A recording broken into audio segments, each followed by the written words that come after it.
அனைவருக்கும் வணக்கம். நான் போன வீடியோவில் பீயிங் ப்ரோஆக்டிவ் பற்றி பேசியிருந்தேன். ஸோ இப்போது செகண்ட் ஹேபிட் பற்றி இந்த வீடியோவில் பேச போகிறேன். செகண்ட் ஹேபிட் டாபிக் என்னென்னா begin with the end in mind.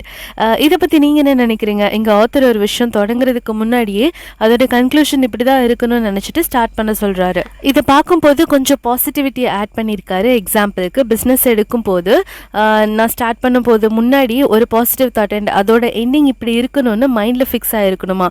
இன்னொரு எக்ஸாம்பிள் சொல்லணும்னா லவ் டைம் பாஸ்க்கு பண்ணாமல் கடைசியாக மேரேஜ் பண்ணணும்னு அந்த ரிலேஷன்ஷிப்போட எந்த மைண்டில் வச்சுட்டு கமிட்மெண்ட் ஆகிக்கிறது.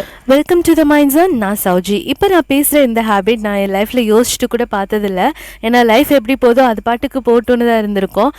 ஏன்னா நம்ம இந்த விஷயம் பண்ணாலும் ஃபஸ்ட்டு நமக்கு நம்ம மேலே நம்பிக்கை இருக்கணும்னு தான் நம்ம பண்ணுறது. ஆனால் பெரிய டெசிஷன் எடுக்கும் போது இந்த மாதிரி விஷயங்கள்லாம் எண்டிங் விஷயங்கள்லாம் யோசிச்சோன்னா சில விஷயங்கள் நம்ம ஸ்டார்ட் பண்ணியிருக்கவே மாட்டோம். இந்த செகண்ட் ஹேபிட்டில் ஃபர்ஸ்ட் டாபிக் என்னென்னா set clear long term goal. இதில் லாஜிக் இருக்குது. ஷார்ட் டேர்ம் கோல் விட லாங் டேர்ம் கோலுக்கு வேல்யூ அதிகம். நம்ம எல்லாருடைய லைஃப்லையும் இதை பண்ணியிருப்போம். லாங் டேர்ம் கோலுக்கு எக்ஸாம்பிள் சொல்லணும்னா நம்ம டிகிரி கையில் வச்சுருக்கிறதும் லாங் டேர்ம் தான். உங்களுக்கு ஒரு ஸ்கில் இருக்குன்னா அது பேசிக் லெவலில் இருப்பீங்க. ஸோ மாஸ்டர் லெவலுக்கு எடுத்துகிட்டு போகும்போது அதுவும் லாங் டேர்ம் கோல் தான். நியூ ஸ்கில் லேர்ன் பண்ணாலும் அந்த ஸ்கில் வச்சு சும்மா இருக்காமல் அதில் என்ன பண்ணலான்னு யோசிச்சு செயல்படுறதும் லாங் டேர்ம் கோல் தான். உள்ளதுலேயே ரெஸ்பான்சிபிள் நிறைஞ்ச லாங் டேர்ம்னா நம்ம குடும்பம் தான். எல்லாமே அவங்களுக்கு பார்த்து செய்கிறது, லைஃப் லாங் ஹாப்பியாக வச்சுக்கிறது. Second topic personal mission statement. பேங்க்குக்கு போனால் நமக்கு பேங்க் ஸ்டேட்மெண்ட் கிடைக்கும்.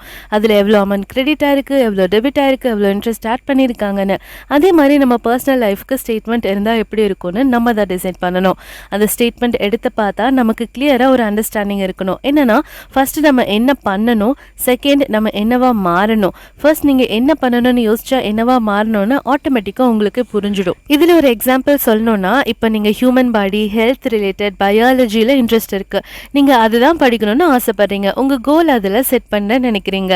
அப்போ என்ன பண்ணணும், என்ன படிக்கணும்? டாக்டருக்கு. ஸோ நீங்கள் ஃபைனலாக என்னவா மாறணும்னு ஆசைப்படுறீங்க? டாக்டர்.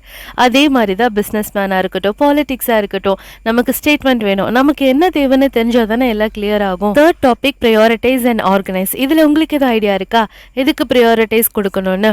ஒன்றுமே இல்லை. இப்போ நீங்கள் உங்கள் ஃப்ரெண்டு கால் பண்ணுறாங்க, நீங்கள் ஃப்ரீயாக இருக்கீங்க, உங்கள் ஃப்ரெண்டு கால் பண்ணி உங்ககிட்ட பேசுகிறாங்க, அவங்க ப்ராப்ளம் எல்லாம் உங்ககிட்ட ஷேர் பண்ணுறாங்க. ஓகே, நீங்கள் பிஸியாக ஒரு ஒர்க் பண்ணிட்டு இருக்கீங்க. அப்போது உங்கள் ஃப்ரெண்டு கால் பண்ணுறாங்க, நீங்கள் ஃபோன் எடுத்து பேசுனீங்கன்னா உங்களோட ஃப்ரெண்டுக்கு நீங்கள் ப்ரையாரிட்டி கொடுக்குறீங்க.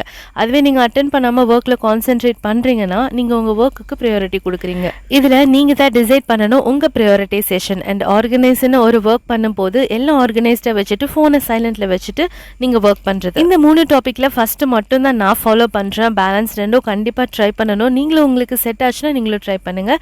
இதோட வீடியோ முடிச்சுக்கிறேன். நெக்ஸ்ட் வீடியோவில் மீட் பண்ணுறேன். தேர்ட் ஹேபிட் பற்றி ஷேர் பண்ணுறேன். Bye every one.